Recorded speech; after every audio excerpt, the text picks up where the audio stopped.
Margaret Sullivan's hands trembled as she held the doctor's letter that destroyed her life barren. Boston's elite whispered behind gloved hands. Her fiancé left without looking back.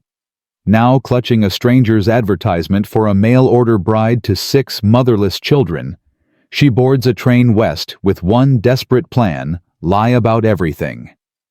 Before we begin, please subscribe and hit that notification bell. Stay until the very end of this incredible true story and comment what city you're watching from. I want to see how far Margaret's journey reaches across the world.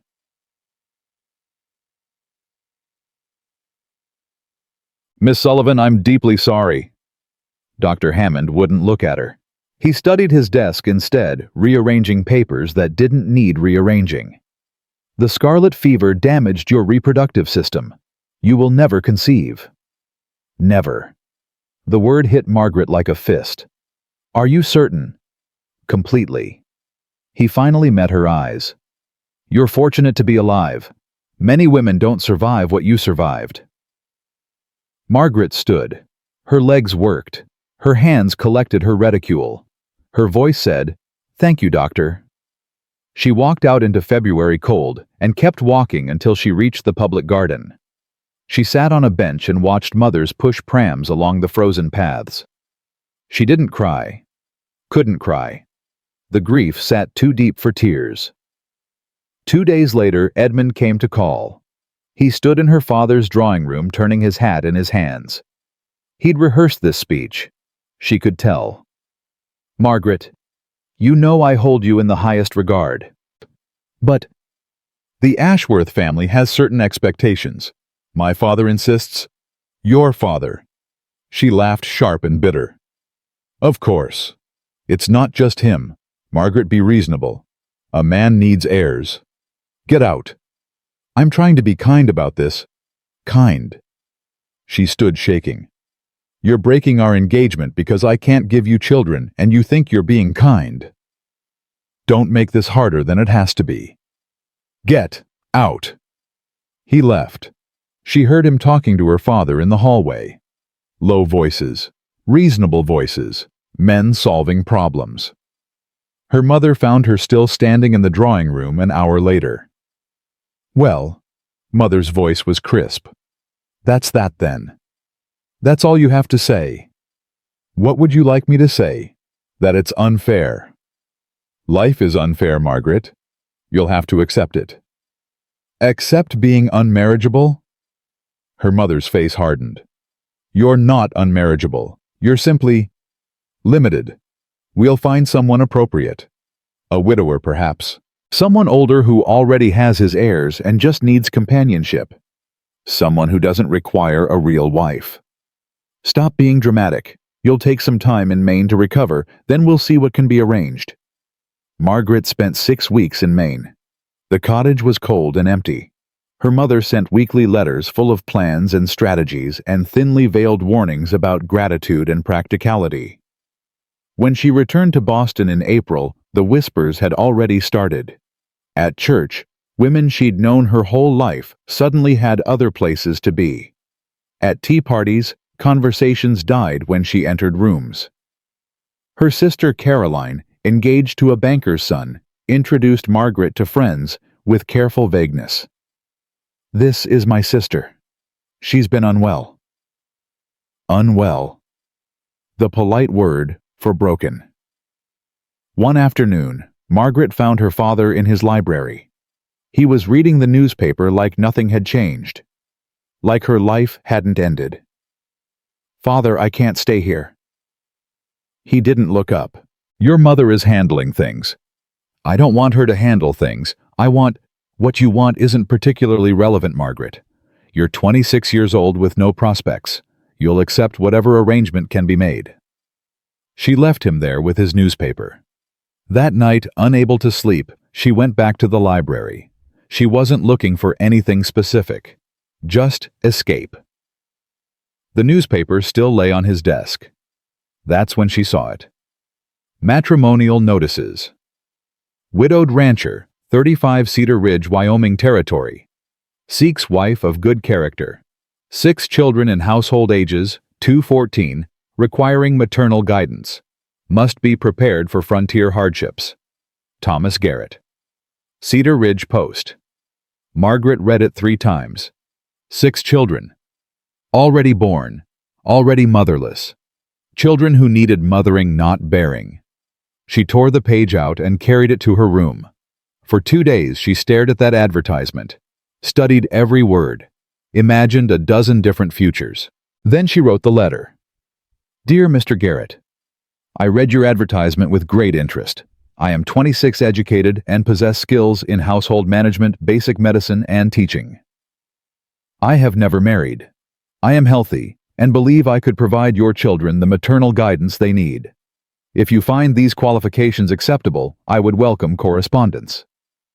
Respectfully, Margaret Sullivan, healthy. The lie sat on the page. But was it really a lie? She could work. She could manage a household. She could love children. The one thing she couldn't do was the one thing he already had 6 times over. She mailed the letter before courage failed. 3 weeks crawled past. Then the reply came. Thomas Garrett's handwriting was plain and careful. He wrote like a man who'd learned penmanship late, but took it seriously. Miss Sullivan, thank you for your letter. I'll be direct. My wife died 2 years ago. Childbed fever after James was born. It took her quick. 3 days. My oldest Sarah is 14. She's trying to mother the younger ones, but she shouldn't have to.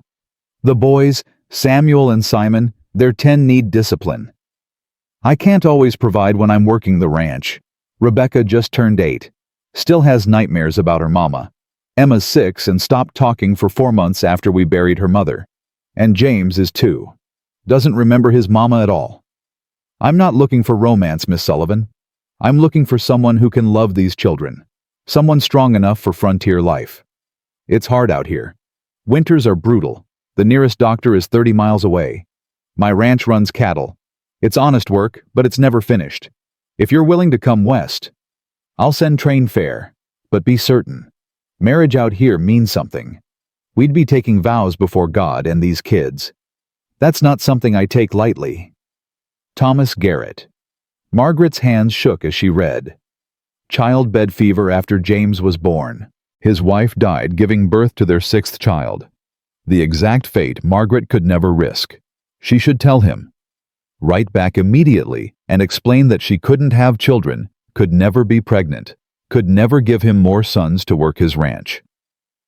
Instead, she wrote, Dear Mr. Garrett, your honesty is appreciated. I understand frontier life will be challenging. I'm prepared for that. Your children's welfare would be my foremost concern. I accept your offer. Margaret Sullivan. His next letter contained train tickets and a wedding date. The train arrives Thursdays at 2 p.m. I'll meet you at the station on June 13th. Reverend Miller will marry us that Saturday. Simple ceremony with the children present. Pack practical clothes. Bring what books you want. Sarah loves to read, and Emma's starting to again. We'll make this work, Miss Sullivan. I promise you that. Thomas Margaret stared at those tickets for an hour. Then she started packing. Her mother found her folding dresses into a trunk. What are you doing? Going to Wyoming, getting married. Married? Her mother's voice went shrill.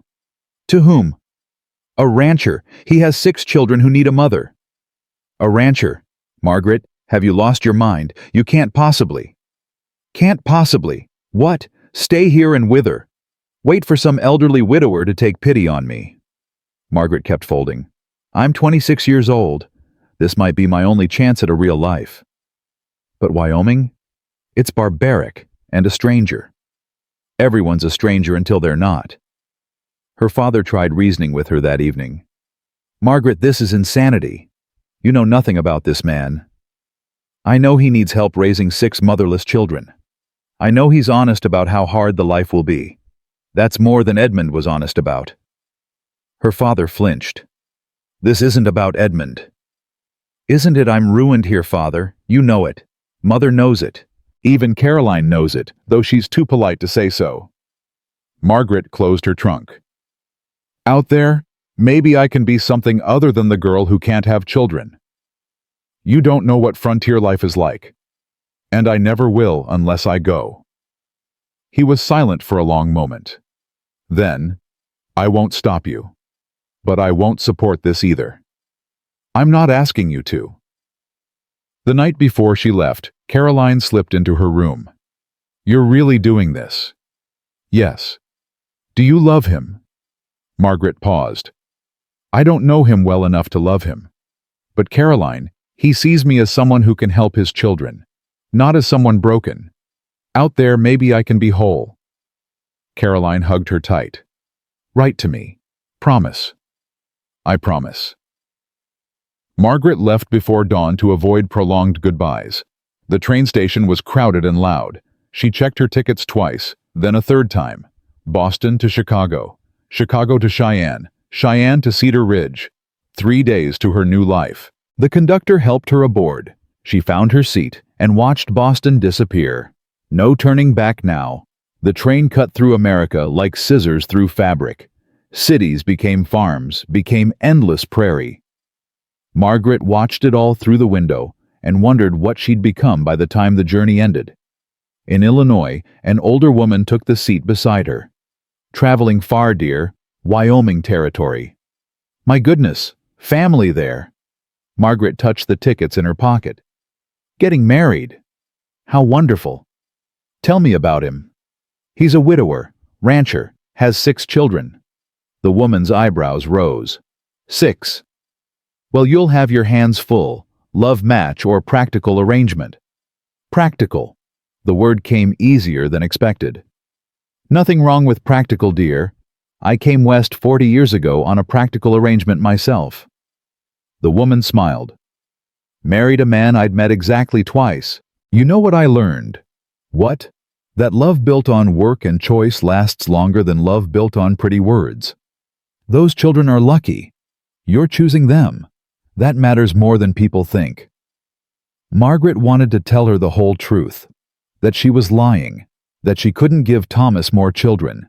That she was terrified he'd discover she was broken and send her back east in shame. Instead, she said, "Thank you. I needed to hear that." In Nebraska, the landscape opened up. Sky everywhere. Grass rolling like ocean waves. It was beautiful and terrifying, all that space, all that emptiness. A place where you could disappear completely, or start over. Wyoming territory appeared on the 3rd day. Mountains rose in the distance. Rivers cut through valleys. The air through the open window tasted different, cleaner, sharper. The conductor walked through the car. Cedar Ridge, 15 minutes. Margaret's heart hammered. She checked her reflection in the window glass, pinned her hat more securely, smoothed her traveling dress. She looked respectable, capable, whole. She felt like a fraud. The train slowed. Through the window, she saw the station barely more than a platform and a shack. A handful of people waited. Then she saw him. Thomas Garrett stood with 6 children arranged around him. Tall, broad-shouldered, dark hair going gray at the temples. He held his hat and scanned the train windows with an expression caught between hope and dread. The children watched too. A teenage girl with her father's serious eyes. Twin boys fidgeting with energy. 2 younger girls pressed against their father's legs. A toddler in the oldest girl's arms. 6 motherless children. Her chance at redemption, or her path to disaster. The train stopped. Margaret stood. Her legs shook but held. She walked to the door, descended the steps. Her boots touched Wyoming dirt. Thomas approached. Up close, his eyes were kind, exhausted but kind. Miss Sullivan? Mr. Garrett. Her voice didn't shake. Thank you for meeting me. These are my children. He gestured to each. Sarah, Samuel, Simon, Rebecca, Emma, and James. Sarah, the oldest, studied Margaret with dark, assessing eyes. The twins elbowed each other and grinned. Rebecca hid behind her father. Emma stared with frank curiosity. James sucked his thumb. Margaret knelt so she was eye level with the younger ones. "I'm Margaret. Your father told me about all of you in his letters."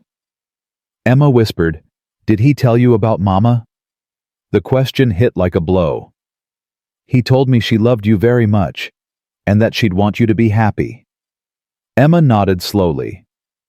"Papa says you're going to be our new mama." "I'm going to try my very best." Margaret's throat tightened. "If you'll let me." Rebecca peeked out from behind Thomas. "Did you bring books?" "I did.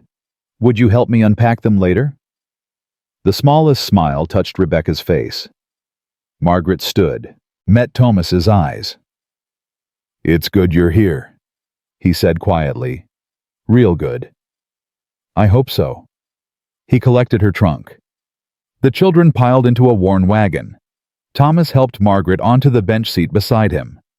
As they pulled away from the station, she looked back once at the train carrying passengers toward other destinations, other lives.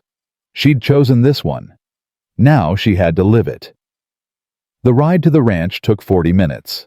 Thomas pointed out landmarks, the creek where the children swam in summer, the hill where wildflowers grew, the line of trees marking their property. The children chattered in the wagon bed. The twins argued about who could run faster. Sarah shushed them twice. Emma hummed tunelessly. James babbled. Normal children sounds. Children who needed someone to care about those sounds. The ranch house appeared as the sun angled toward evening. 2 stories, white paint, peeling porch sagging slightly. Curtains hung crooked in windows. The garden had gone wild. It looked lonely, grief-stricken, waiting. "I know it's not much," Thomas began. "It's perfect." Margaret interrupted. Because it was.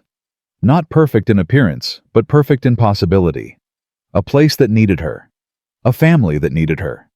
Even if they didn't know the whole truth about what she could and couldn't give them.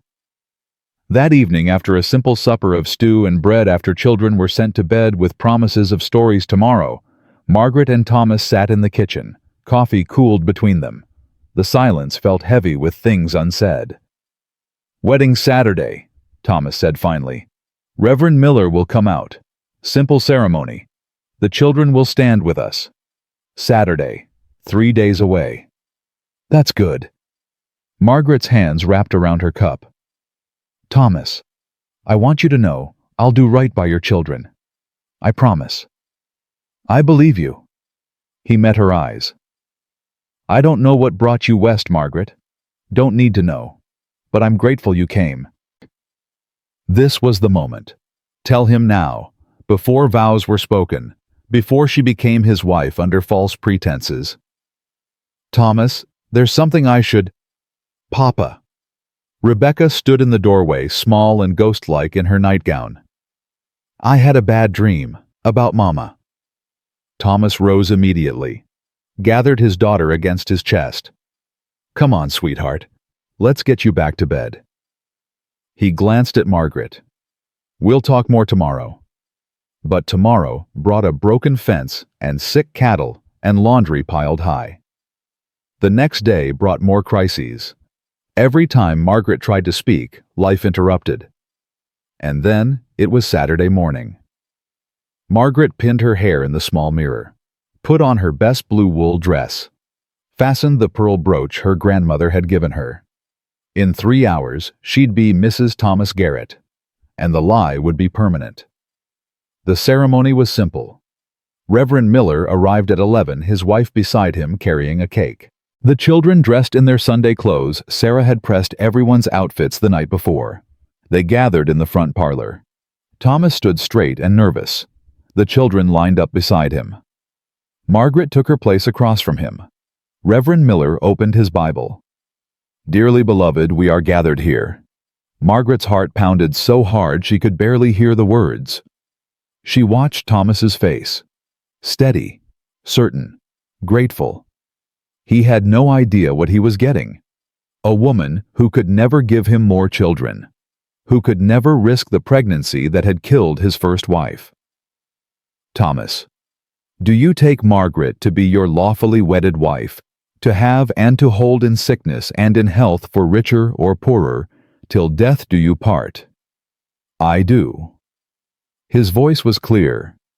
Margaret, do you take Thomas to be your lawfully wedded husband, to have and to hold in sickness and in health, for richer or poorer, till death do you part, in sickness and in health? She was already sick, already broken, and he didn't know. Margaret, the Reverend prompted gently, tell him, stop this now, tell the truth. But 6 children watched her with hope in their eyes. Sarah's expression said, please don't leave us. Emma gripped Rebecca's hand tight. Even the twins had stopped fidgeting. I do. The words came out steady. Reverend Miller smiled. By the power vested in me, I now pronounce you husband and wife. Thomas, you may kiss your bride. Thomas leaned forward and kissed her cheek. Chaste, gentle. The kiss of a man grateful for help, not passion. The children cheered. Sarah wiped her eyes. Emma threw her arms around Margaret's waist. You're really staying? She whispered. You're really our mama now. Margaret held the little girl and felt the weight of every lie settle onto her shoulders like stones. That night, Thomas showed her to the main bedroom. I'll sleep in the barn tonight, he said quietly. Give you time to settle. Thomas, that's not... It is.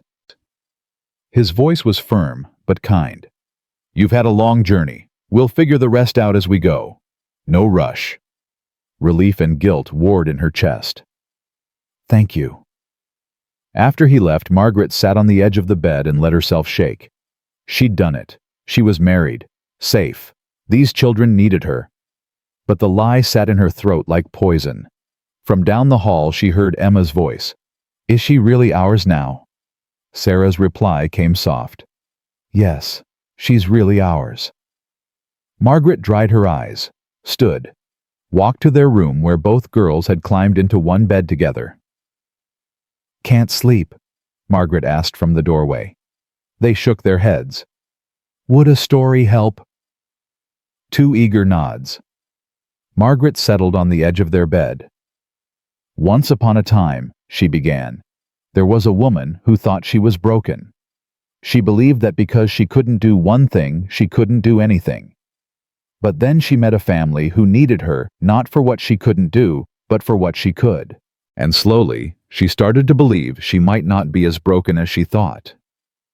She didn't notice Thomas standing in the hallway, didn't see his expression relief and gratitude, and something that might someday become more. She only knew that Emma's breathing had slowed, that Rebecca had stopped trembling, that these children were falling asleep feeling safe. And maybe, just maybe, that was enough, even if the truth might someday destroy it all. Margaret woke to roosters and the smell of wood smoke. For a moment, she forgot where she was. Then memory crashed back. Wyoming marriage, 6 children, the lie. She dressed quickly and descended to the kitchen. Sarah was already there trying to manage breakfast while James cried and the twins fought over something Margaret couldn't identify. Boys, stop it! Sarah's voice was sharp with exhaustion. Emma, can you please get Rebecca? And someone needs to... I'll take James! Margaret crossed the room and lifted the toddler. He stiffened, then relaxed against her shoulder. Good morning, Sarah. The girl's face showed relief and something else, wariness maybe, or the look of someone who'd been disappointed before. Morning, I was just making breakfast for 7 people. That's a lot. Margaret shifted James to one hip. How about we do it together? You can teach me how everyone likes their eggs. Sarah's shoulders dropped slightly. Samuel likes his scrambled. Simon wants them fried. Papa takes his with toast, and Rebecca won't eat eggs at all unless you hide them in something. What about you? The question seemed to surprise her. Me? Yes, you. How do you like your eggs? Sarah stared for a moment. I don't know. I just eat whatever's left. Margaret's chest tightened. 14 years old, and she'd forgotten she was allowed preferences. Well, today, you're going to have them exactly how you want them. and you're going to sit down while I make them. But that's an order from your new stepmother. Sit. The tiniest smile touched Sarah's face. She sat. By the time Thomas came in from morning chores, breakfast was ready and the children were actually sitting still. Emma had plaited Rebecca's hair. The twins had stopped fighting. James was eating mashed eggs from Margaret's hand. Thomas stopped in the doorway, stared. "Everything all right?" Margaret asked. "Haven't seen them all sit down for breakfast in a while." His voice was rough. "This is good. Real good." Over the next 3 days, Margaret learned the ranch's rhythm. Up before dawn breakfast, children's lessons, laundry mending, cooking more laundry supper stories, collapse into bed. Then repeat. The work was endless. Her hands, soft from Boston life, cracked and bled. Her back ached. Her feet hurt. She'd never been happier, because the children were starting to trust her. Emma brought her a drawing stick, figures holding hands. "That's you," she pointed to the tallest figure.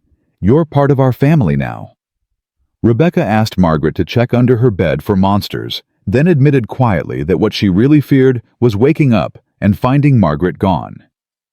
"I'm not going anywhere," Margaret promised. "Mama said that too. Then she went to heaven." Margaret pulled the girl onto her lap. "I know you're scared, but I promise you, Rebecca, I'm not leaving. Not ever." The twins tested boundaries with pranks and mischief, watching to see if Margaret would send them away when they misbehaved. She didn't. She disciplined firmly, then hugged them after, and they started to believe she meant it about staying. Even Sarah, cautious Sarah, began to soften. She showed Margaret where her mother had kept recipes, how to work the temperamental stove, which floorboards creaked so you could avoid them during James's naps. "Thank you for helping," Sarah said one afternoon as they hung laundry together. "I was so tired." "You've been carrying too much for too long. You're 14. You should be thinking about dances and boys, not raising your siblings. There's no one else. There's me now." Margaret pinned a sheet to the line. "Your job is to be 14. My job is to be the mother. Deal?" Sarah's eyes filled with tears. "Deal." Thomas watched all of this with quiet gratitude. He worked the ranch from dawn until dark, but Margaret noticed him coming in earlier now, staying for supper, reading to James before bed. One evening after the children were asleep, he found Margaret in the kitchen darning socks by lamplight. "You don't have to do that tonight. You've been working all day." "So have you." He poured 2 cups of coffee and sat across from her. "Margaret, I want to say something." Her hands stilled. This was it. He'd figured it out, realized something was wrong with her, would send her back to thank you. His voice was soft. "For everything you've done these past few days. The kids are different, happier. Sarah actually laughed yesterday. I haven't heard that sound in 2 years." Relief flooded through her. They're good children. They just needed someone to see them. They needed you. He wrapped his hands around his cup. "I was worried, honestly. Worried you'd get here and realize what you'd signed up for. That you'd want to go back. Never." The word came fierce. "These children are mine now. I chose them. I'm staying." Something shifted in his expression. Warmth, maybe, or the beginning of something deeper. "I'm glad." He cleared his throat. "Margaret, about the sleeping arrangements." Her heart stopped. "I know I said we'd figure things out slowly. And we will. But people are going to talk if I keep sleeping in the barn. Small town, you know. Gossip spreads fast." "Oh." She set down the sock. "What do you suggest?" "I could take the spare room, or we could—" He trailed off, face reddening. "We're married. It wouldn't be improper to share a bed. But I want you to know I'm not expecting anything. We can just sleep. Take our time with the rest." Margaret's throat tightened.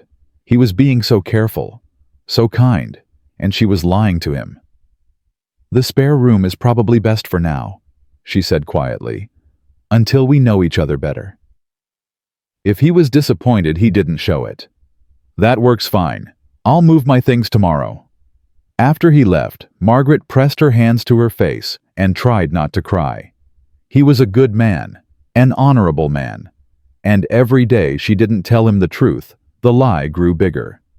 The following Sunday, they went to church as a family. Margaret had forgotten what small-town scrutiny felt like. Or maybe she'd never really experienced it. Boston society whispered behind fans, but Wyoming was more direct. Women stared openly as the Garrett family entered. Men nodded at Thomas with knowing looks. Children pointed. "That's the new Mrs. Garrett," someone whispered. "Mail-order bride from back east." Rebecca pressed against Margaret's side. "They're staring." "Let them stare. We know who we are." Margaret kept her head high. After service, Reverend Miller's wife approached with a group of other ranch wives. "Mrs. Garrett, welcome to Cedar Ridge. I'm Martha Miller. We're so pleased Thomas found someone willing to take on 6 children. That's quite a task." The words were friendly. The tone suggested judgment.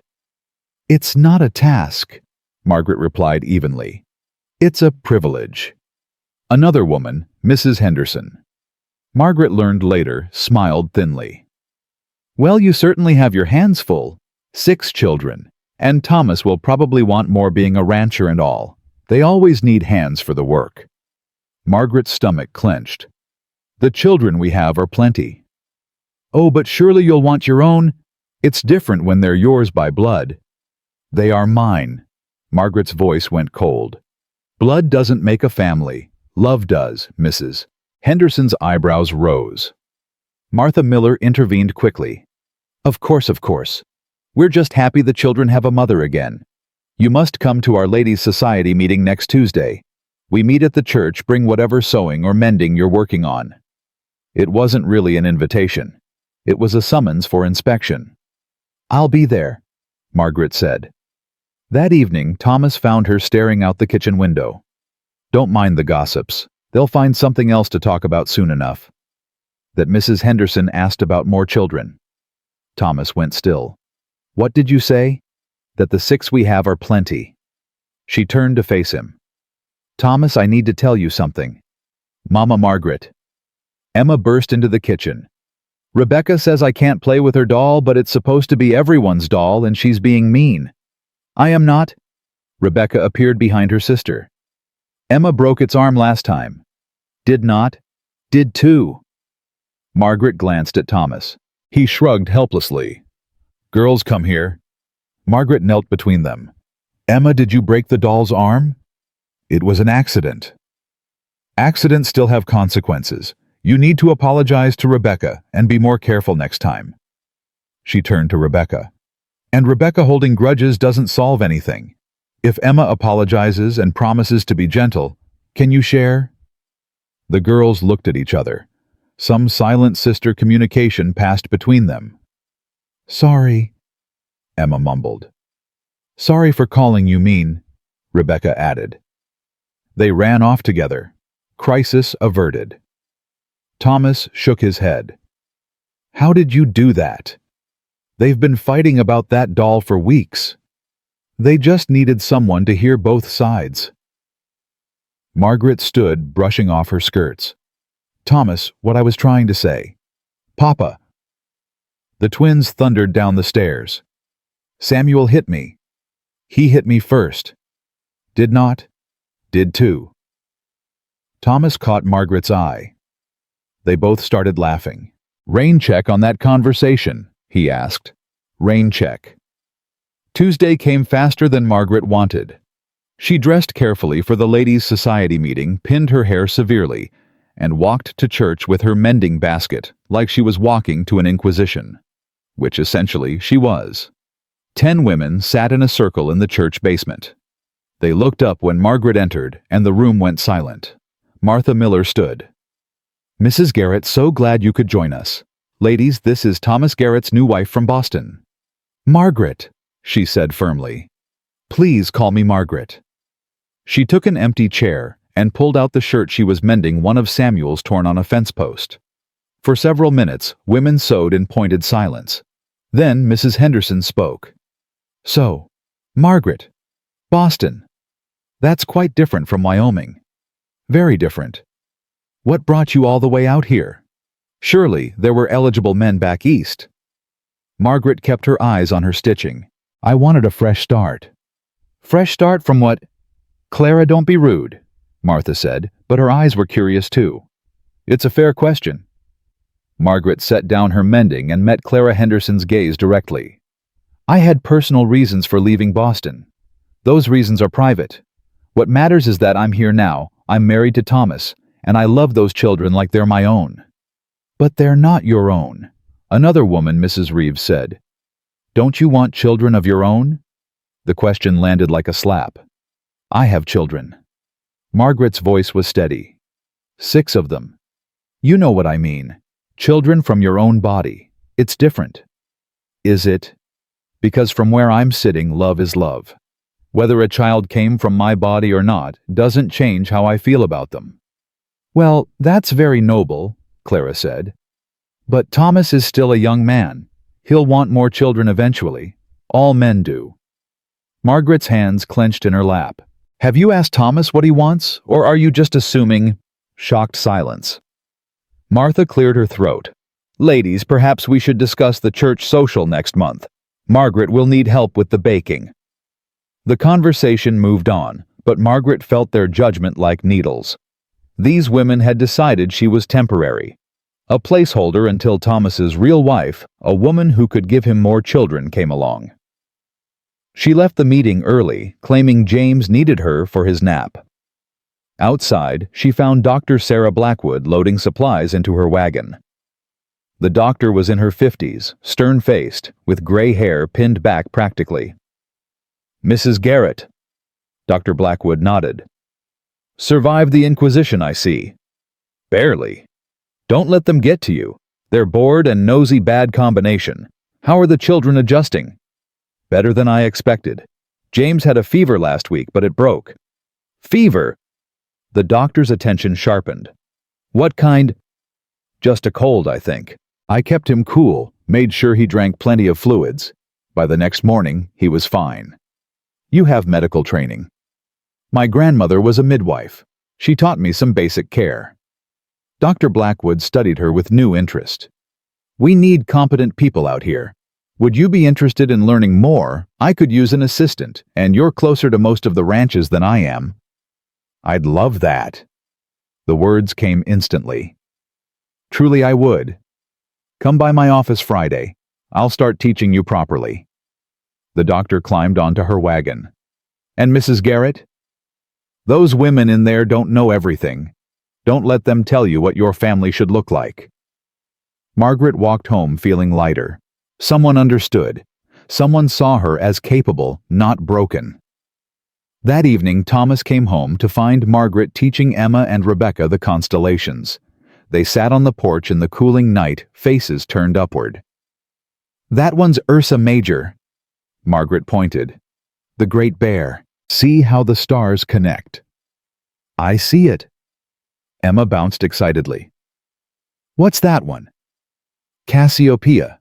A queen who bragged about her beauty and got punished by being put in the sky. That's a strange punishment, Rebecca said thoughtfully. Being in the sky forever. That seems kind of nice. Thomas sat down beside them. Having a good lesson. Mama Margaret knows all the stars, Emma declared. She's the smartest person ever. Margaret's heart squeezed at Mama Margaret. The girls had started calling her that naturally, no prompting needed. Not the smartest, she demurred.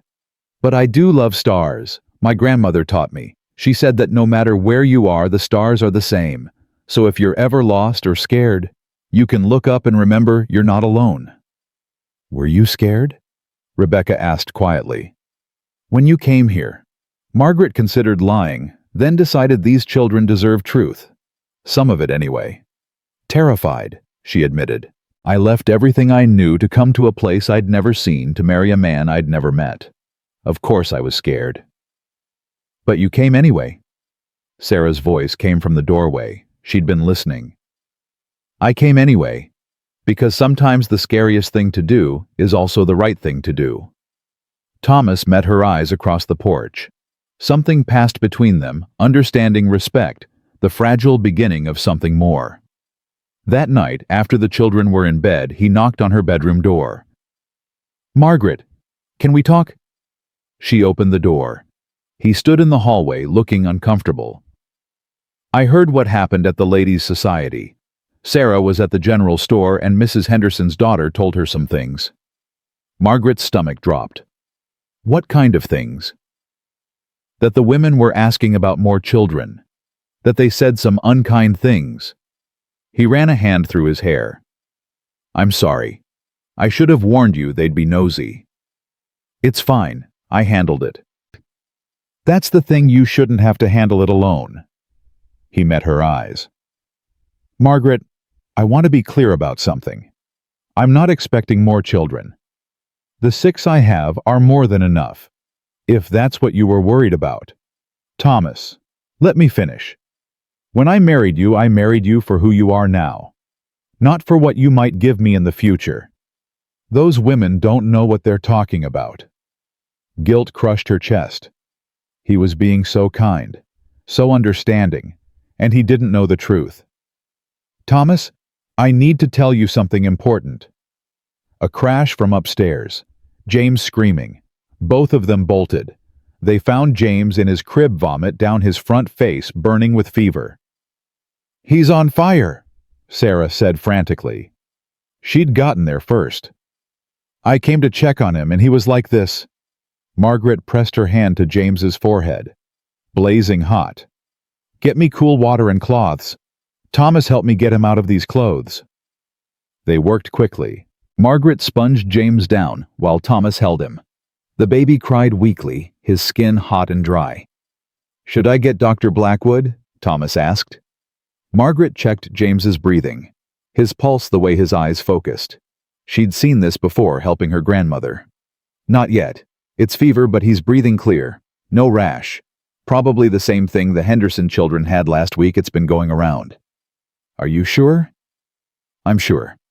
But we need to keep him cool and make sure he drinks. The fever will break by morning."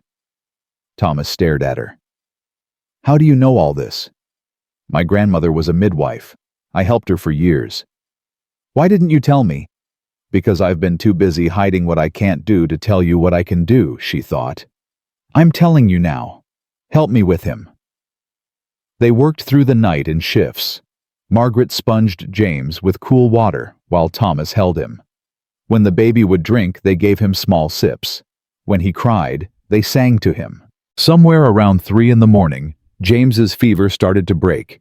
His skin cooled. He stopped that terrible weak crying.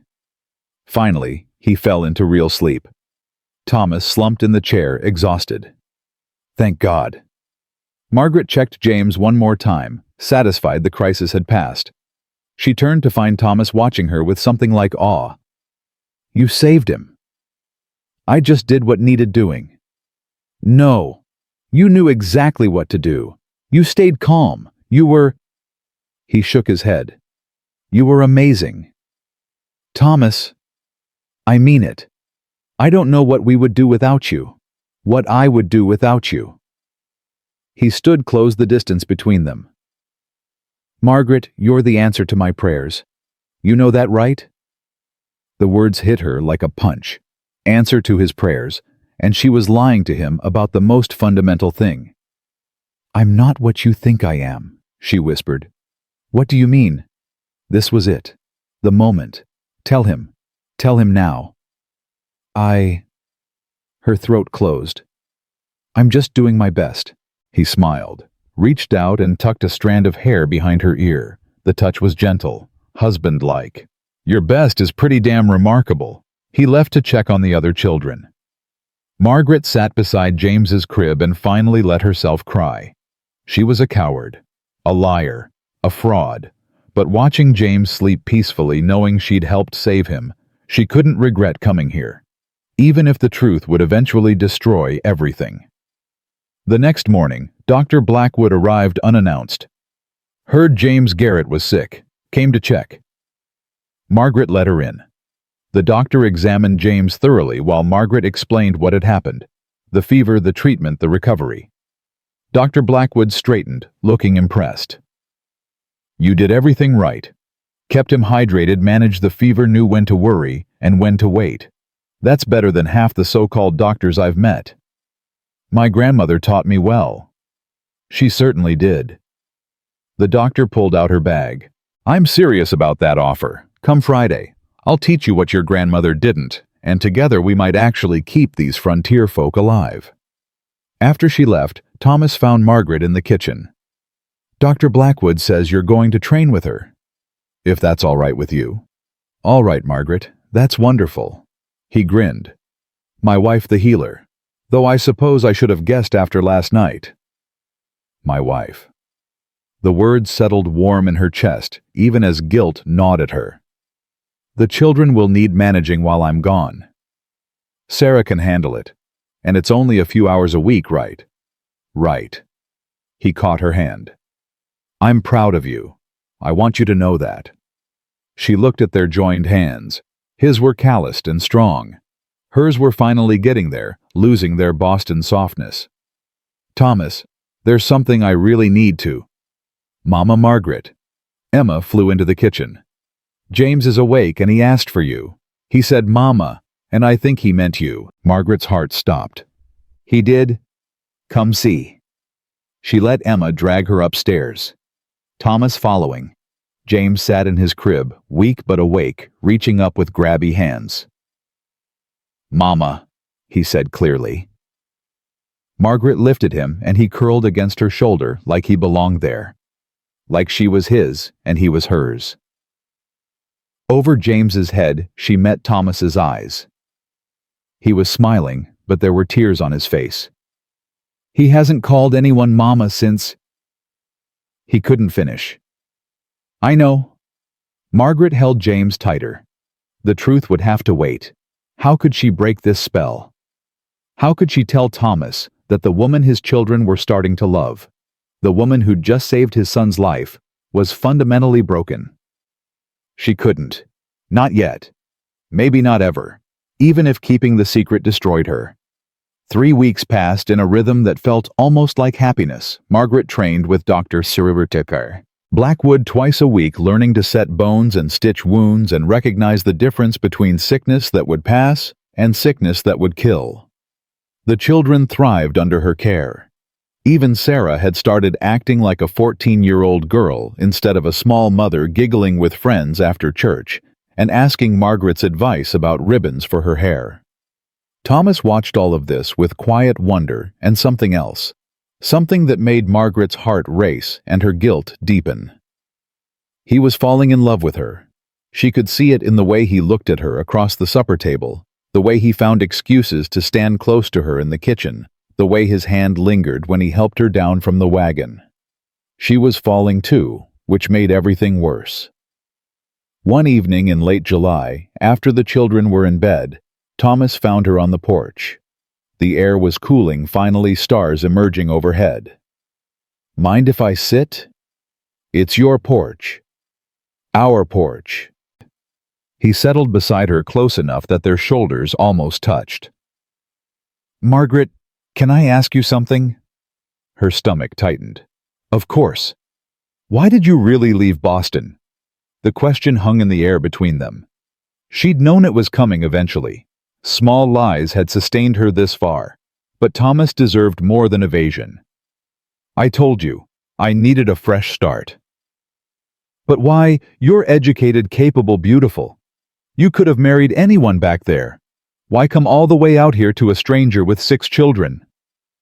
"Beautiful." The word settled warm in her chest, even as panic climbed her throat. "Thomas, I'm not trying to pry. I just want to understand. Because sometimes you look so sad, Margaret.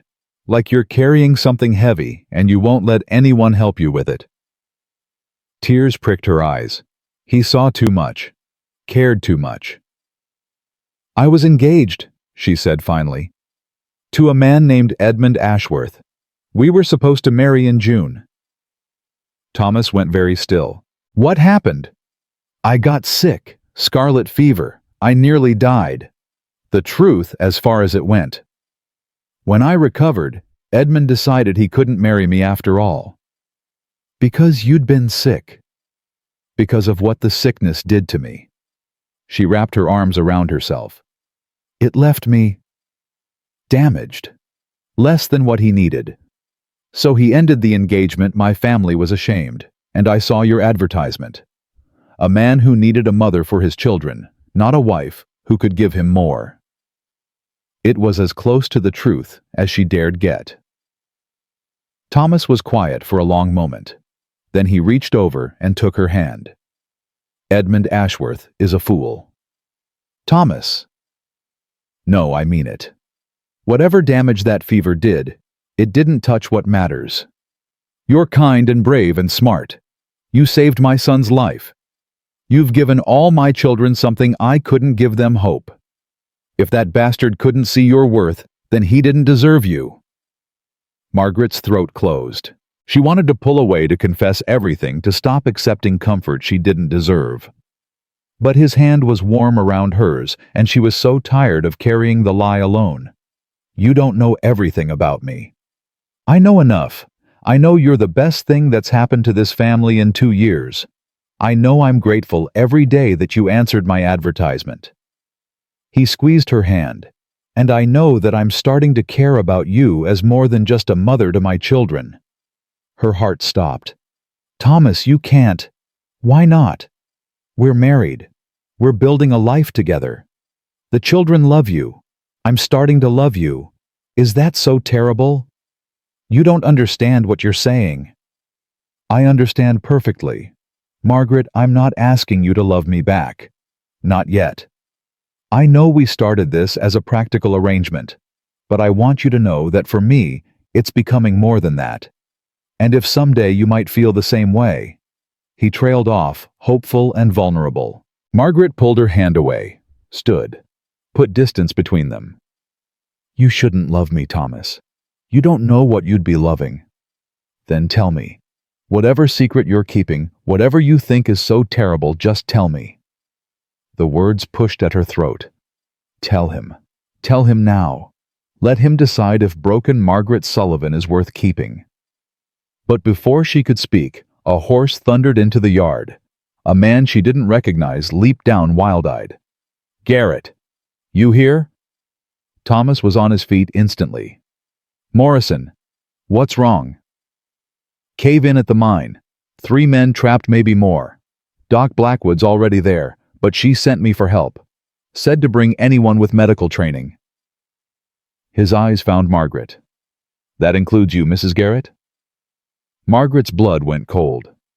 How bad? Bad. They've been down there 4 hours. Hurry. Thomas grabbed her arm. Margaret, you don't have to. Yes, I do. She was already moving toward the house. Sarah, wake up. Sarah appeared at the top of stairs, rubbing sleep from her eyes. What's happening? Emergency at the mine. I have to go. Can you handle the children? Sarah straightened, suddenly alert. Yes, go. Margaret grabbed the medical bag Dr. Blackwood had given her, threw a shawl over her nightgown, and followed Thomas and Morrison to their horses. The ride to the mine took 20 minutes at a gallop. Margaret's mind raced the whole way. Cave-in meant crush injuries, possible internal bleeding, shock infection.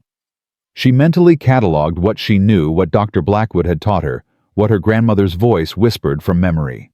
The mine entrance was chaos. Torches lit the darkness. Men shouted orders. Dr. Blackwood stood near the entrance, sleeves rolled up, blood on her apron. Margaret, thank God. She gestured to 3 men laid out on blankets. These are the ones we got out. 2 more still trapped. I need you to stabilize this one while I work on the other.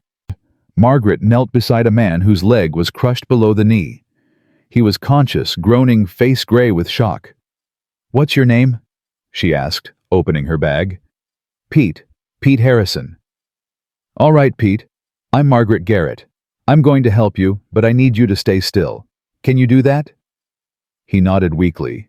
Margaret worked quickly, checked his pulse too fast. Skin cold and clammy. The leg was mangled bone visible through torn flesh. She needed to stop the bleeding, stabilize the limb, and prevent shock from killing him before the leg could. Her hands moved with sureness she didn't know she possessed. She packed the wound with clean cloth, fashioned a tourniquet above the break, wrapped the leg carefully. All the while she talked to Pete in a low, steady voice. "You're doing great. Stay with me. Think about something good. What's waiting for you at home? My wife, Jenny. We got married last month. Then you fight to get back to her. Jenny needs you alive, you hear me?" "Yes, ma'am." Dr. Blackwood appeared beside her. "Good work. He's stable. For now, but that leg—" "I know. We'll deal with it later. They're bringing up the other two now." The next man had a head wound and broken ribs. Margaret cleaned and bandaged while Dr. Blackwood examined his breathing. The third man was unconscious, pelvis crushed, barely alive. They worked through the night. Margaret lost track of time. There was only the next wound, the next decision, the next life hanging in the balance. Somewhere around dawn she realized Thomas had been beside her the whole time, holding lanterns when she needed light, fetching water and supplies, helping restrain patients when she had to set bones, never getting in the way, always knowing what she needed before she asked.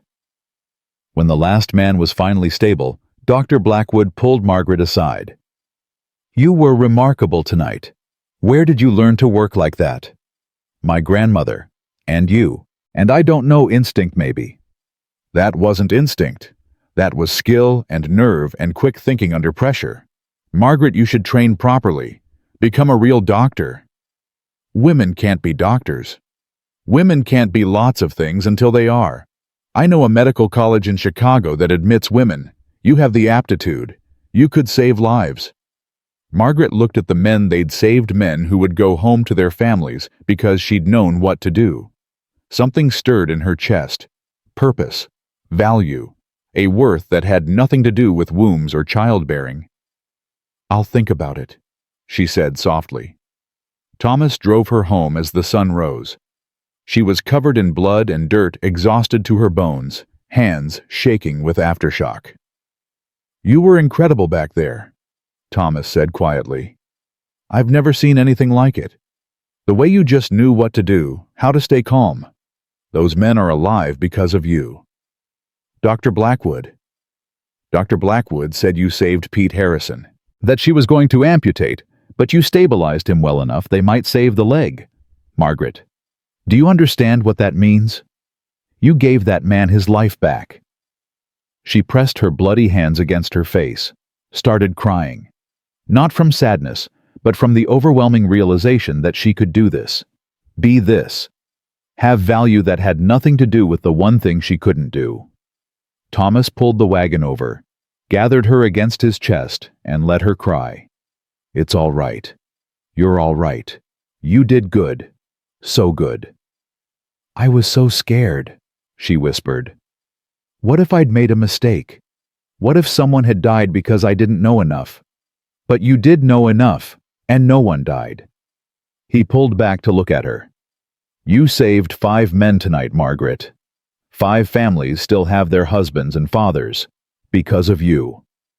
She met his eyes, saw pride there, respect, love, and knew she couldn't keep lying to him.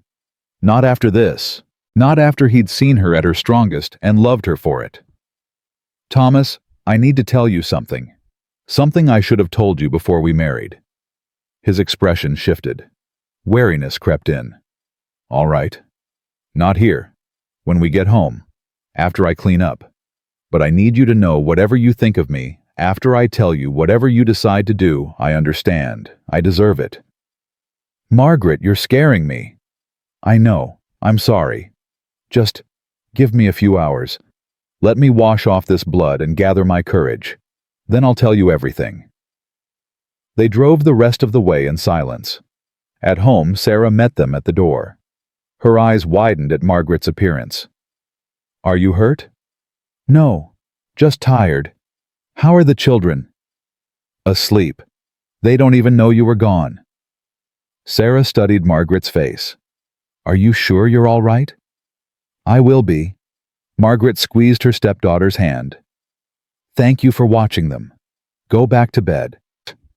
She climbed the stairs to her room, poured water from the pitcher, and scrubbed the blood from her hands and arms.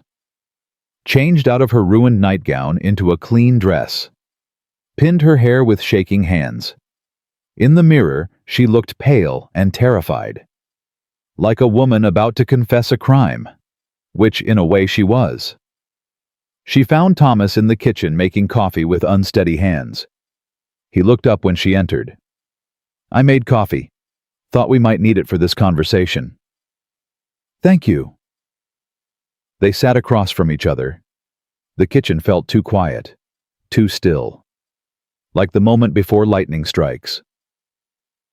"Thomas, do you remember when you told me about your wife, about how she died?" "Of course. You said it was childbed fever, after James was born." "Yes." His voice went rough. "It was the worst 3 days of my life. Watching her fade and not being able to help. Knowing it was my fault for getting her pregnant again when she was already worn down from the others." Margaret's hands clenched around her cup. "It wasn't your fault." Felt like it. Still does sometimes. "Thomas, that's why I need to tell you this. Because of how she died. Because of what you fear." She took a shaking breath. "I can't have children." Silence. Thomas stared at her. "What?" "The scarlet fever. It didn't just make me sick. It damaged my reproductive system. I'm barren. I can never conceive. I can never give you more children. I can never risk the pregnancy that killed your wife." The words tumbled out in a rush. "I should have told you before we married. But I was desperate and scared, and I thought if I could just be a good mother to your children, it wouldn't matter. But it does matter. You married me under false pretenses. I lied to you, Thomas. By omission, but still a lie." She couldn't look at him. Stared at her coffee instead, watching it tremble in her shaking hands. More silence. Terrible stretching silence. Then Thomas said quietly, "When did you find out?" "Last February. The doctor told me then." "And Edmund left you because of it?" "Yes. His family needed heirs. I couldn't provide them, so he ended our engagement." "And that's why you came west, because you thought a widower with existing children wouldn't care about more?" "Yes." Her voice broke. "I'm so sorry. I should have told you. I know you probably want me to leave, and I will. I'll go back to Boston or find somewhere else. But please, please don't take it out on the children. They're not part of this. They didn't know. I'm the liar, not them." "Stop." She fell silent. Thomas stood, paced to the window. Stood there with his back to her for a long moment. When he finally spoke, his voice was rough with emotion. "Margaret, do you think I care about that? You should care. You're a rancher. You need sons to help work the land. I have sons, 2 of them, and 4 daughters who are just as capable." He turned to face her. "You think I married you to breed more children? That's what men need wives for." "No." He crossed the room in 3 strides, knelt in front of her chair so they were eye level. "Listen to me. I married you because my children needed a mother, because I needed help, because your letters made you sound kind and capable and strong. And you are all those things, but what you're not is a broodmare." But nothing, Margaret. Do you know what killed my wife? It wasn't pregnancy. It was too many pregnancies too close together. She had 6 babies in 12 years. Her body never recovered between them. I watched her get weaker with each one. And when James came and the fever started, part of me wasn't even surprised. I'd been waiting for her body to give out. Tears streamed down Margaret's face. "That's why you should want someone who can't get pregnant. Don't you see I can't risk doing to you what happened to her?" "You're not listening." He took her hands. "I don't want more children. I never wanted more children. 6 is more than enough. What I want is a partner. A wife who'll grow old with me. Someone who cares about the children we already have and doesn't see them as a burden while waiting for real babies to come along. But the ranch has plenty of help. The boys will grow up. We can hire hands if we need them. Margaret ranches all over Wyoming run fine with 2 or 3 children or none at all. This idea that I need a dozen sons is ridiculous." She stared at him, unable to process what he was saying. "You're not angry." "Angry, I'm furious." Her heart sank. "I'm furious that you've been carrying this alone, that you thought you had to lie. That some bastard doctor and some coward named Edmund made you think you were broken when you're the strongest woman I've ever met." He squeezed her hands. "Margaret, you saved 5 men's lives last night. You've given my children their joy back. You've made this house feel like a home again. And you thought I'd throw you out because you can't have more babies. What kind of man do you think I am? A man who might want a son of his own blood someday. A real marriage. Children with your wife, not your first wife. These are my children. You are my wife. It's already real." His voice gentled. "And Margaret, if I ever did want another child, which I don't, there are orphans all over this territory who need homes. But I don't need that. I don't want that. I have everything I need right here." Margaret broke, sobbed. All the fear and guilt and shame she'd carried for months poured out in great heaving gasps. Thomas pulled her down onto the floor and held her while she cried. Rocked her like a child and whispered that she was enough. She was more than enough. She was exactly what he needed. "I'm sorry," she gasped. "I'm so sorry I lied. I was just so scared you'd send me away." "Never. You hear me, never." He pulled back to look at her. "Margaret Sullivan Garrett, you're stuck with me and 6 kids and a ranch that's always falling apart. No matter what. Understand?" She nodded, still crying. "Say it. Say you understand you're not going anywhere." "I'm not going anywhere," she whispered. "Damn right you're not." He kissed her forehead, then her cheeks, then very gently her mouth. "I love you, not despite what you can't do, just because of who you are. I love you too." The words came easier than expected. "I think I have for weeks now, but I was so afraid. No more being afraid, no more secrets. We're partners, Margaret, in everything." He stood and pulled her up with him. "Now come on. We both need sleep before the kids wake up and start demanding breakfast." She let him lead her upstairs. At her bedroom door, he paused. "Margaret." "Yes." "That offer still stands. About sharing a room, being a real married couple. Only if you want to, obviously. But I want you to know what you told me doesn't change anything. I still want all of you, whatever that looks like." Her heart swelled. "I want that too, soon. I just need a little time to believe this is real." "Take all the time you need. I'll be here." He kissed her once more, soft and sweet. "Sleep well, Mrs. Garrett." "You too, Mr. Garrett." Margaret closed her door and leaned against it, heart pounding. She'd told him. He knew. And he'd chosen her anyway. For the first time since Dr. Hammond's office, she felt whole. The next morning she woke to voices downstairs. Laughter, the smell of bacon. She dressed quickly and descended to find Thomas making breakfast while all 6 children helped. Or tried to help. Mostly they were making a mess. "Mama Margaret." Emma spotted her first. "Papa's making pancakes."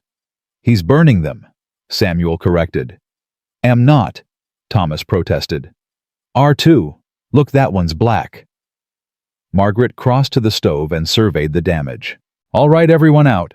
Thomas, you're demoted to table setting. I'll handle the pancakes." The children cheered. Thomas grinned at her, unrepentant. "I tried." "You did. Now try setting the table." As she cooked, the children chattered around her. Sarah told a story about the Hendersons' cow getting loose. The twins argued about who could throw a rock farther. Rebecca and Emma fought over a hair ribbon. Normal family chaos. The kind Margaret had dreamed of in Boston when she thought such things were lost to her forever. Thomas caught her eye across the kitchen. Mouthed, "I love you." She mouthed it back. After breakfast, Dr. Blackwood arrived unexpectedly. "I came to check on you, and to tell you that Pete Harrison's going to keep his leg. The surgeon from Cheyenne said your stabilization work was perfect. Pride swelled in Margaret's chest. That's wonderful. It is, and it proves my point. You have real talent, Margaret. You should develop it properly. She pulled out a letter. I wrote to the Women's Medical College of Chicago, told them about you. They're interested. You could start next fall if you want. Margaret's breath caught. Medical school. Real training. A chance to be a doctor. But it would mean leaving. Months away from Thomas and the children. Money they didn't have. Dreams that seemed impossibly far from a Wyoming ranch. I can't, she said softly. The children. The children would be fine. Sarah's capable. Thomas can manage. And you'd come back better equipped to help people. Think about it at least. After Dr. Blackwood left, Thomas found Margaret staring at the letter. Medical school. She thinks I should go. That I could be a real doctor. You could be. You should be. But the money, the time away from the children, we'd manage. Margaret, if this is what you want, don't let us hold you back. She folded the letter carefully. What I want is right here, my family. Maybe someday I'll train formally, but not yet. Not when James still calls for me in the night. Not when Emma's just starting to smile again. They need me here. Thomas pulled her close. We do need you. But I also want you to be happy. To have everything you deserve. I already do, she said simply. And for the first time in her life, she meant it. That night after the children were finally asleep, Margaret found Thomas on the porch. He'd been spending more evenings out here lately, watching the stars come out over the ranch. She sat beside him close enough that their shoulders touched. Penny for your thoughts. He smiled slightly. Just thinking about what Dr. Blackwood said, about medical school. Thomas, I meant what I said. I'm not leaving. I know, but Margaret, what if you could do both? What if you trained with Dr. Blackwood here, became her official assistant? She's getting older. This territory needs doctors. You could be that for Cedar Ridge. Margaret turned to look at him. You really want me to do this? I want you to have everything you're capable of. You saved those men, Margaret. How many more could you save if you had proper training? He took her hand. Besides, I married a remarkable woman. Seems a shame to keep all that remarkableness locked up in just our kitchen. The children. We'll be fine. Sarah's practically grown. The twins are old enough to help with real work, and the little ones worship you. They'll support anything that makes you happy. He squeezed her hand. Talk to Dr. Blackwood. See what she thinks. At least consider it. The next morning, Margaret rode to Dr. Blackwood's office in town. The doctor was examining a child with a cough, but waved Margaret into the back room when she finished. Couldn't stop thinking about Chicago, could you? Actually, I wanted to talk about staying here. Thomas suggested I train with you properly. Become your assistant officially. Doctor. Blackwood's eyes lit up. Now that's an idea worth exploring. Sit down. Let's talk. For the next hour, they discussed what it would mean. Margaret would apprentice formally, learning everything Dr. Blackwood knew. She'd assist with births, injuries, illnesses. In time, she'd take over more responsibilities, eventually becoming the territory's second doctor. It won't be easy, Dr. Blackwood warned. People will question your authority. They'll say women can't be doctors, that you're overstepping. Mrs. Henderson and her crowd will have opinions. Let them have opinions. I have work to do. The doctor smiled. That's the spirit. When can you start? Tomorrow. Tomorrow it is. Margaret threw herself into the work. She rode out with Dr. Blackwood to births and emergencies. She studied the medical texts the doctor loaned her by lamplight after the children slept. She practiced stitching on scraps of leather until her fingers cramped. The children adjusted better than she'd expected. Sarah took pride in managing the household when Margaret was called away. The twins bragged to their friends that their mother was almost a doctor. Rebecca and Emma drew pictures of Margaret with her medical bag. Even James learned to wave goodbye cheerfully when she left for emergencies. Thomas supported her completely. He'd hold supper when she was late, help her study by quizzing her from textbooks, and massage her tired shoulders after long days. "You're glowing," he told her one evening. "I've never seen you this happy." She realized he was right. The work fulfilled something deep in her. Every life saved, every pain eased, every mother helped through childbirth, it proved her value in ways that had nothing to do with her own ability to bear children. But not everyone in Cedar Ridge was supportive. 3 months into her apprenticeship, Margaret was called to assist with a difficult birth. The mother was Clara Henderson's daughter. Ruth married barely a year to a young rancher named Tom Grady. Clara met Margaret at the door face hard. "Where's Dr. Blackwood?" "Dealing with a broken leg 30 miles north. She sent me." My daughter needs a real doctor, not some—" "Mother, please." Ruth's voice came weak from the bedroom. "I don't care who helps. Just make the pain stop." Margaret pushed past Clara. Ruth lay in the bed, face gray contractions coming hard. Margaret examined her quickly. The baby was breech. Dangerous, but manageable if handled correctly. "Ruth, I need you to listen carefully. Your baby is turned wrong. I'm going to have to turn it.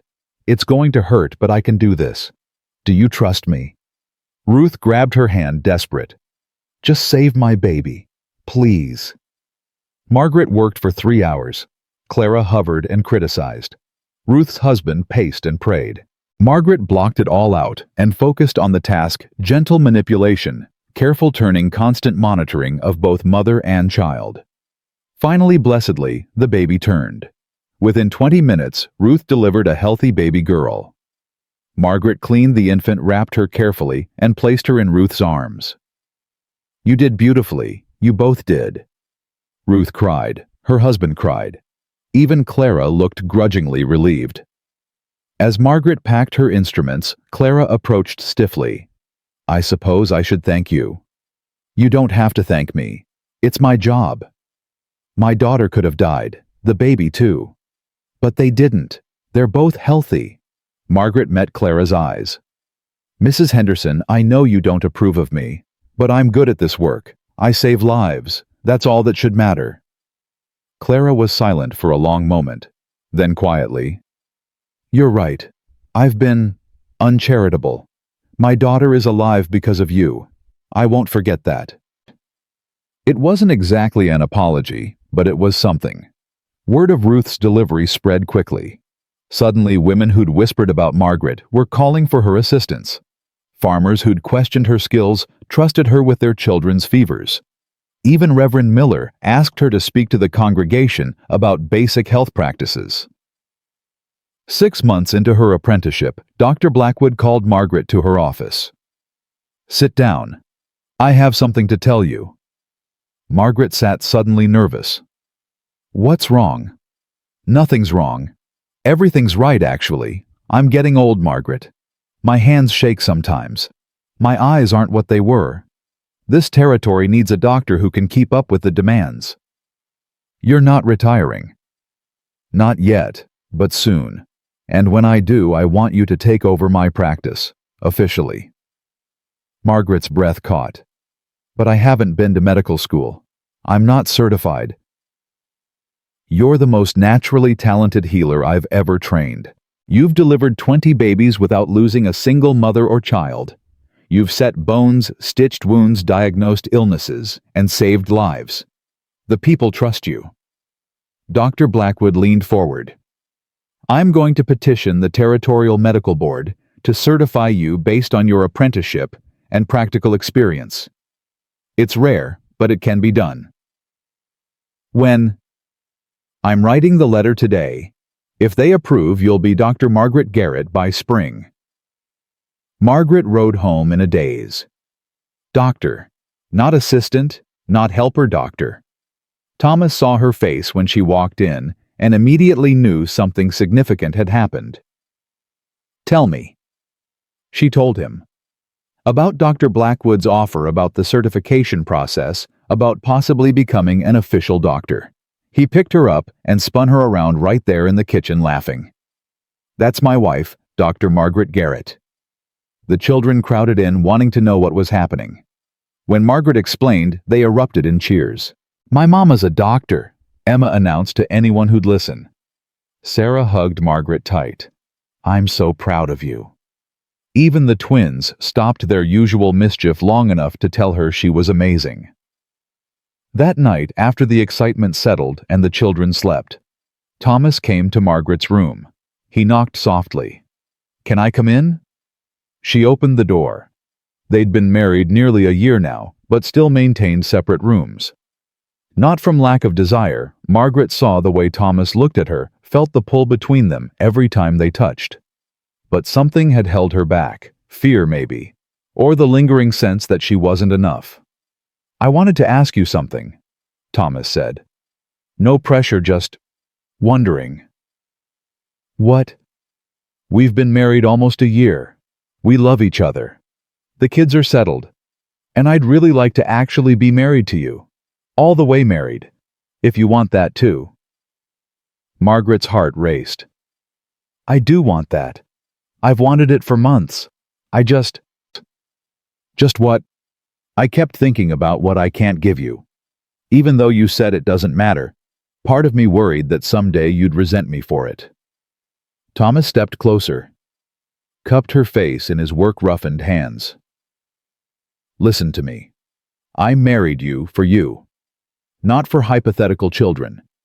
Not for some future I was expecting. I married you because you're brilliant and brave and kind. Because you love my children like they're yours. Because you make me laugh and challenge me and make me want to be better." He kissed her forehead. "If I could go back and marry you all over again, knowing everything I know now, I'd do it in a heartbeat. You're enough, Margaret. More than enough." She kissed him then properly, no holding back. Felt him respond with all the pent-up longing of a year of waiting. "Stay tonight," she whispered. "No more separate rooms. We're married. Let's act like it." "You sure?" "I've never been more sure of anything." He stayed, and for the first time since Dr. Hammond's verdict, Margaret felt complete. Not because a man wanted her, but because she wanted him back, and that wanting had nothing to do with childbearing and everything to do with love. The next morning, she woke wrapped in Thomas's arms. Sunlight streamed through the window. She could hear the children starting to stir downstairs. "Morning, wife," Thomas murmured, still half asleep. "Morning, husband. You happy?" She thought about it. About the life she'd built from the ashes of her Boston shame. About 6 children who called her mama. About meaningful work that saved lives. About a man who loved her exactly as she was. Happier than I ever thought possible. He kissed her. "Good. Now let's get downstairs before the twins burn the house down trying to make breakfast." They dressed and descended together. The children took one look at them and started grinning. "About time," Sarah said archly. "Sarah." Margaret's face flamed. "What? We all knew it was coming. You two have been making eyes at each other for months."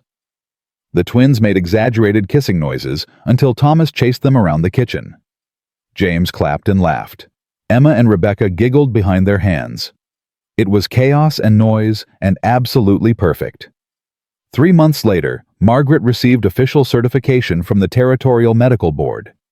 She was now Dr. Margaret Garrett, licensed to practice medicine in Wyoming Territory. The town threw a celebration at the church. Dr. Blackwood made a speech about Margaret's skill and dedication. Clara Henderson, of all people, presented Margaret with a proper doctor's bag, black leather with silver clasps. "From the women of Cedar Ridge," Clara said, "with our gratitude." Margaret's eyes filled with tears. A year ago, these same women had questioned her worth. Now they were honoring her. Thomas stood in the back with all 6 children beaming with pride. When Margaret caught his eye, he mouthed, "I love you." After the celebration, they walked home as a family. The children ran ahead chasing fireflies in the growing dusk. Thomas held Margaret's hand. "You did it. Everything you were afraid you couldn't be, you became it anyway. We did it. I couldn't have done any of this without you. Without all of you. That's what families do. Support each other. Sarah called back to them. Papa, Mama, come look at the stars. They joined the children on the hill above the ranch, lay in the grass, and looked up at the vast Wyoming sky, the same stars Margaret had taught them to name months ago. That's Cassiopeia, Rebecca said confidently, the queen who got put in the sky. And there's Ursa Major, Emma added. The Great Bear. James pointed randomly. Star. That's right, baby. Stars. Margaret pulled him onto her lap. Thomas wrapped his arm around her shoulders. What are you thinking? I'm thinking about a year ago, when I got on that train in Boston believing I was broken, that my life was over, that the best I could hope for was to hide my shame somewhere no one knew me. And now I know the truth. I was never broken. I was just in the wrong place measuring myself by the wrong standards. She looked at her family, her husband, her children, her life. Out here I learned that worth isn't about what you can create with your body. It's about what you can build with your hands and heart and courage. Sarah rolled over to look at them. Mama Margaret.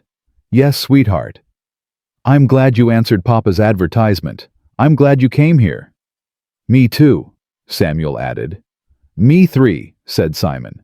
Me 4, Rebecca called. Me 5, Emma giggled. James just said, Mama, and snuggled closer. Margaret couldn't speak past the lump in her throat. Thomas squeezed her shoulder. I'm glad too, he said softly. More than I can say. They lay there until the children started yawning. Then they walked back to the house together, 6 children and 2 adults who'd found each other through desperate circumstances and built something neither of them had expected, a real family, bound not by blood, but by choice. That night, after tucking in the last child, Margaret stood in the doorway of the room she now shared with Thomas. He was already in bed reading by lamplight. You coming to bed, Dr. Garrett? She smiled at the title. In a minute. She walked to the window and looked out at the ranch. The barn Thomas kept meaning to fix, the garden she'd planted with the girls, the fence posts the twins had helped mend, the home they'd all built together. A year ago she'd arrived here broken and desperate, clutching a lie that she thought would save her. But the lie hadn't saved her. The truth had. The truth that she was enough without children of her own. That love chosen freely mattered more than blood. That her value came from her work, her courage, her capacity to care, not from her capacity to bear life. Margaret, Thomas called. You all right? She turned from the window, leaving the past behind. I'm perfect. I'm exactly where I'm supposed to be.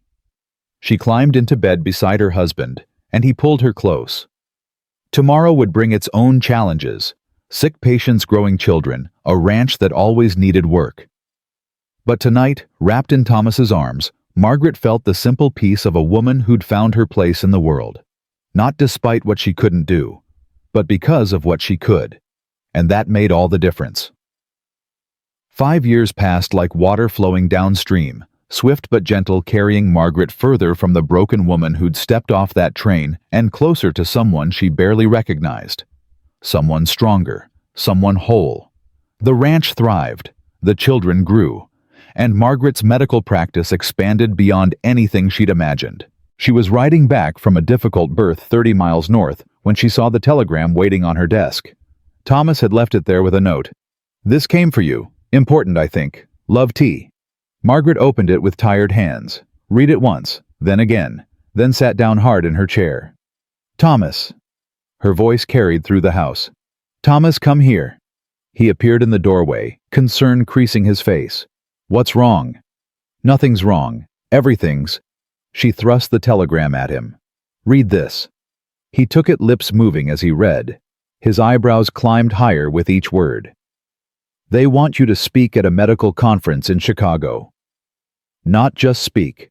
Present my work on frontier medicine and maternal health outcomes. Thomas, there will be hundreds of doctors there, real doctors from medical schools, and they want to hear from me. Of course they do. You've delivered over 100 babies without losing a single mother. That's remarkable. But She stopped herself. Was going to say, just a woman. But that wasn't true anymore. Hadn't been for years. I'm nervous. You saved 5 men in a mine collapse. You delivered Clara Henderson's breech grandbaby. You're nervous about giving a speech. He pulled her up and into his arms. You're going to be brilliant. When is it? October. 3 months from now. Then you have 3 months to prepare. The kids and I will manage fine here.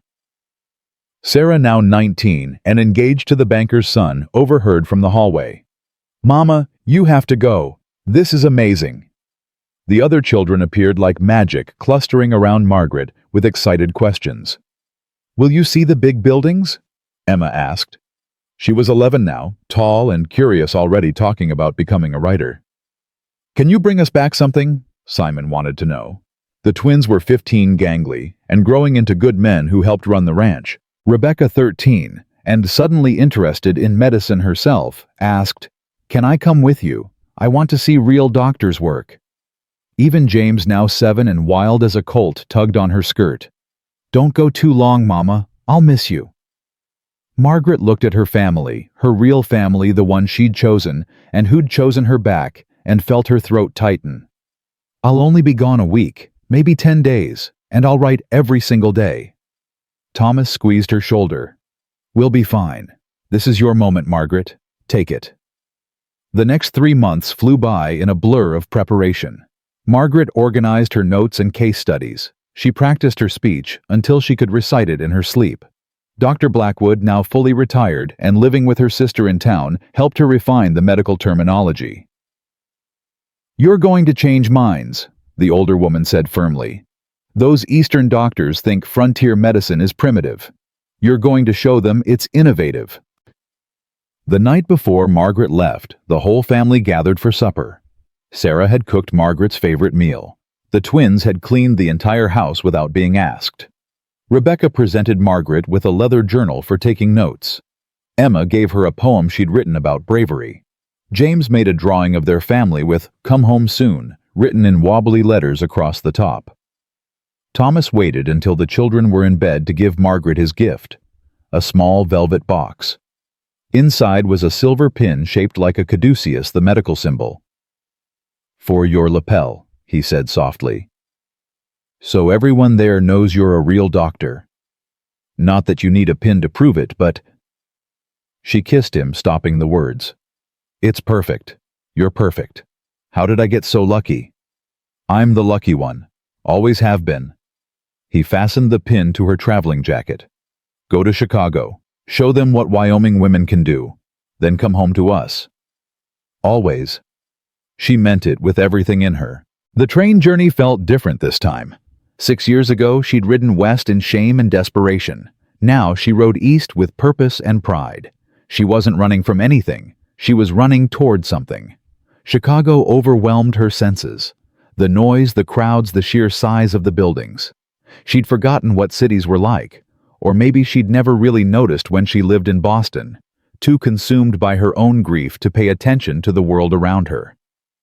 The conference was held at a grand hotel downtown. Margaret checked in, climbed to her room, and immediately wanted to leave. What was she doing here? These were real doctors, with real degrees from real medical schools. She was just a ranch wife who'd learned medicine because it needed doing. But then she thought of Thomas's faith in her. Dr. Blackwood's certainty. Her children's pride. The 100 mothers and babies she'd saved. She wasn't just anything. She was Dr. Margaret Garrett, and she had work to share. The next morning, she entered the conference hall. Men in fine suits clustered in groups discussing cases and research. A handful of women, maybe a dozen, in a room of 200 stood together near the back, a separate island. Margaret joined them. They introduced themselves, doctors from women's medical colleges, nurses pushing for more recognition, midwives fighting for legitimacy. You're the frontier doctor, one woman said. I read your submission. 100 births with 0 maternal mortality. That's extraordinary. Is it true you have no formal medical education? Another asked. I apprenticed with a licensed physician for 2 years. Before that, I learned from my grandmother who was a midwife. One of the men nearby overheard. He turned, smirking. A midwife, and you're presenting at a medical conference next. They'll let barbers perform surgery. Margaret's temper flared. My apprenticeship was more rigorous than most medical school programs, and my outcomes speak for themselves. How many mothers have you lost in childbirth, doctor? Pritchard. Dr. James Pritchard, Johns Hopkins. He said it like the name should make her bow. And I've delivered hundreds of babies at one of the finest hospitals in America. How many mothers survived? He blinked. I don't keep those statistics. I do. Because every single one of those women trusted me with her life and her baby's life. I don't have the luxury of losing patience and moving on to the next case. In Wyoming, I'm the only doctor for 50 miles. If I fail, people die. So I don't fail. Silence rippled around them. Several women smiled. Dr. Pritchard's face reddened. We'll see how your rustic methods hold up to actual medical scrutiny, he said stiffly and walked away. Don't mind him, one of the female doctors murmured. Men like that hate that we're here, but we are here, and we're not leaving. Margaret's presentation was scheduled for the second day. She barely slept the night before rehearsing and panicking in equal measure. What if they laughed at her? What if her methods were considered backwards? What if she embarrassed herself and proved that women didn't belong in medicine after all? But when she walked onto the stage and looked at the audience, she didn't see judges. She saw doctors. People who'd chosen this work because they wanted to heal same as her. She began. My name is Dr. Margaret Garrett. I practice medicine in Cedar Ridge, Wyoming territory. 6 years ago, I arrived there as a mail-order bride with no medical credentials and a secret I thought would ruin me. Today, I stand before you as a licensed physician with 100 successful births and a thriving practice. I want to tell you how frontier medicine taught me that sometimes the old ways and the new ways need each other, and how being a woman in medicine isn't a disadvantage, it's often what saves lives. She talked for 40 minutes, explained her techniques for handling breech births without surgical intervention, discussed the importance of cleanliness and patience over speed and force, shared statistics showing that her gentle approach resulted in faster healing and fewer infections than many hospital outcomes. When she finished, the room was silent. Margaret's heart sank. She'd failed. They thought she was. Then someone started clapping. One of the women in the back. Then another joined. Then more. Within seconds, half the room was applauding. Even some of the men joined in, nodding with grudging respect. The questions came fast after that. Doctors wanted to know her specific techniques. Women asked about training opportunities. Someone from a medical journal requested permission to publish her work. Dr. Pritchard stood and cleared his throat. Dr. Garrett, while your results are impressive, surely you can't attribute them solely to your methods. Perhaps the frontier women you treat are simply hardier than city women. With respect, Dr. Pritchard, that's exactly the kind of thinking that kills mothers. Women aren't the problem. Often it's doctors who are too aggressive, too impatient, too convinced that their interventions are necessary, when nature would handle things fine if given time. She softened her tone. I'm not saying medical intervention is never needed. I'm saying we should make sure it's actually necessary before we act, and we should listen to what women tell us about their own bodies. A woman in the third row stood. Dr. Garrett, what would you say to young women considering medicine? Especially those of us who face barriers that men don't. Margaret thought of herself 6 years ago. Broken, desperate, convinced her worth was tied to her womb. I'd say that medicine needs you. Not despite being women, but because you're women. Because you know what it's like to be dismissed, to have your pain ignored, to be told you're hysterical when you're actually sick. Use that knowledge. Let it make you better doctors. And never ever let anyone tell you that you're not enough. Her voice broke slightly. Because you are enough. Whatever you think is broken about you, it's probably the thing that will make you great. The applause was thunderous this time. Even Dr. Pritchard clapped, looking thoughtful. After the session, Margaret was surrounded. Doctors asked to correspond with her. Women wanted her advice. Someone from the American Medical Association asked if she'd consider writing a regular column about frontier medicine. That evening, exhausted but exhilarated, Margaret sat in her hotel room and wrote letters to her family. To Thomas, "You were right. I was brilliant. Also terrified, but mostly brilliant. I miss you. I miss home. I can't wait to tell you everything." To the children, one letter for all of them. Chicago is big and loud and exciting, but it's not home. Home is a ranch in Wyoming with 6 children who made me a mother and a man who taught me I was always whole. I'll be home soon. I love you all more than stars. The conference ended 2 days later. Margaret had one afternoon free before her train departed. She spent it walking through Chicago, retracing the steps of her old life. On impulse, she took a different train, the one to Boston, just for a few hours, just to see. She walked down Commonwealth Avenue past the house where she'd grown up. It looked smaller than she remembered. She passed the church where she was supposed to marry Edmund, walked by Dr. Hammond's office. None of it hurt anymore. It was just places where things had happened to a person she used to be. She stopped at a small cafe and ordered tea. As she sat by the window, a woman about her age entered with 3 children. The woman looked exhausted, harried, snapping at the children to sit still and be quiet. Margaret's old self would have envied her. 3 children born from her own body, proof of her completeness. Now Margaret just felt sympathy. That woman looked miserable. Margaret had 6 children who'd chosen to love her, a husband who respected her work, a medical practice that saved lives, purpose and meaning that had nothing to do with childbearing. She had everything. That woman with her blood children had the exact thing Margaret once thought she needed, and it clearly wasn't enough to make her happy. Margaret left Boston without regret. She'd needed to see it one last time to know for certain she'd moved beyond it. The train west felt like coming home. She watched the landscape change from cities to farms to prairie to mountains, and with each mile her heart beat faster. When the train finally pulled into Cedar Ridge, she saw them before she even fully stopped. Thomas stood on the platform with all 6 children. They'd dressed up Sunday clothes, hair combed, faces scrubbed. The moment her feet hit the platform, James broke free and ran to her.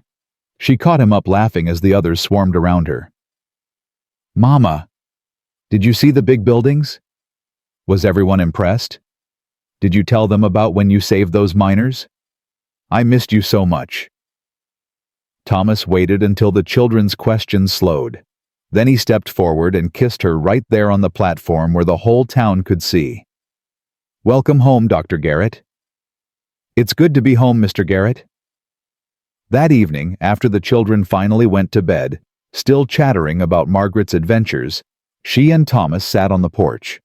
The stars wheeled overhead, the same stars she'd named for the children years ago. "I got 3 letters while I was gone," Margaret said. "One from a medical journal wanting to publish my work, one from a women's medical college asking if I'd teach a summer course, and one from the territorial governor asking me to advise on maternal health policy." "That's incredible. Are you going to do them?" "The publication, yes. The teaching, maybe someday. The policy work, definitely." She leaned against him. "But I'm not leaving here, Thomas. This is where I belong. Chicago was amazing, but it's not home. Home is here, with you and the children, and the work that matters. You could have both, you know. Your work here and recognition there." "I know. And maybe I will. But right now I'm exactly where I want to be." They sat in comfortable silence. Then Thomas said quietly, "Sarah's getting married in the spring." "I know. Her and Daniel make a good match." "Samuel wants to study engineering. Got accepted to that program in Denver. He'll be brilliant at it. They're all growing up. Soon they won't need us as much. Margaret smiled. They'll always need us. Just differently. Besides, there are always more people who need help, more babies to deliver, more lives to save. You really found it, didn't you? What you were looking for when you got on that train. She thought about it. About the broken woman who'd fled Boston believing she had nothing left to offer the world. About the lie she'd carried like chains. About the truth that had finally set her free. I found more than I was looking for. I was looking for a place to hide my shame. Instead, I found a place that showed me I had no shame to hide. That what I thought made me broken was just one small part of who I am. That my worth came from what I could give, not what I couldn't. Thomas kissed her temple. You gave us everything. You gave me more. You gave me back myself. 6 years ago, Margaret Sullivan had boarded a train west, carrying a lie about her body and a crushing belief in her own worthlessness. Tonight, Doctor, Margaret Garrett sat on her porch in Wyoming Territory, surrounded by the family she'd chosen and the life she'd built, knowing with absolute certainty that she was exactly enough. The frontier had taught her that healing begins when you stop hiding what broke you. That love chosen freely outshines blood every time. That motherhood isn't about bearing life, it's about nurturing it. And that sometimes the miracle isn't new life at all. Sometimes the miracle is simply becoming the person you were always meant to be. Margaret looked up at the stars, the same stars visible from Boston, from Chicago, from anywhere in the world. But here, under the vast Wyoming sky, they shone brighter. Or maybe she just saw them more clearly now that she wasn't looking through the lens of shame. What are you thinking? Thomas asked softly. I'm thinking that 6 years ago, I thought my life was over, and now I know it was just beginning. She squeezed his hand. I'm thinking that the best decision I ever made was answering your advertisement, and I'm thinking that I hope somewhere out there there's another woman who feels broken, and she finds what I found, proof that she was never broken at all. Thomas pulled her close. I love you, Margaret Garrett. I love you too. Always. The stars wheeled overhead. The children slept peacefully inside. The ranch spread around them, solid and real and home. And Margaret finally understood the truth. She'd crossed a continent to learn worth isn't measured in wombs or blood, or the ability to create new life. It's measured in courage, compassion, and the choice to keep loving even when the world says you're not enough. She had always been enough. She just needed Wyoming's 6 motherless children and one good man to show her. And that made all the difference.